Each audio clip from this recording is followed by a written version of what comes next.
Good afternoon, sir. So, ngayon po is gagawa po tayo ng, kung nakakikita niyo po ito, ah, list of category ng mga iba't ibang klase ng mga gamit or pagkain. So, ngayon po, ito po yung sa akin. So, nakagawa na po ako, sir. And ito po yung sa ano ko, sa controllers is nakalagay Roger Bungkawil category, Roger Bungkawil chart controller, Bungkawil products, and sa Roger category sa view. And ito naman po sa yung nakapalob sa mga HTML, ganun, ganun. Yung mga page or design templates, mga ganun. Ayan, sir. Ito po yung pangalan ko.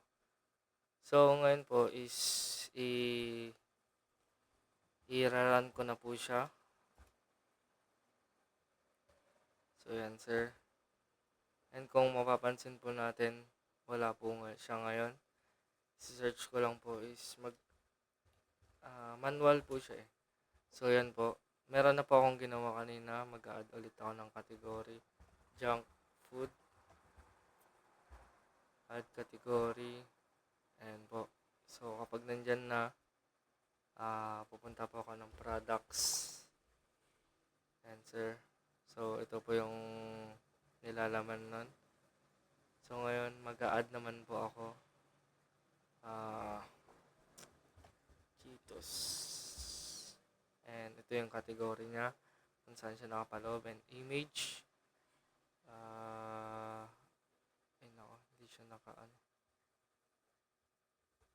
Sana pwede. Ayun, okay na sir. Yan. Yung Cheetos junk food. So, kapag ito, kapag sa pie chart niya naman, sige, mag-add pa po ako ng isa. Yan, Coca-Cola. Coke na lang po. Or junk food. Coke. Yan, sir. So, nandito na po yung Coke. Nakalagay. And sa pie chart niya, kapag pinindot mo tong coffee, yung coffee lang nalalabas or ito po, nakalagay junk food. Ay, ito pala.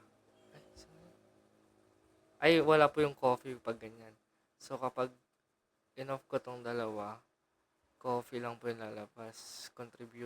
Distribution is 2, nakalagay.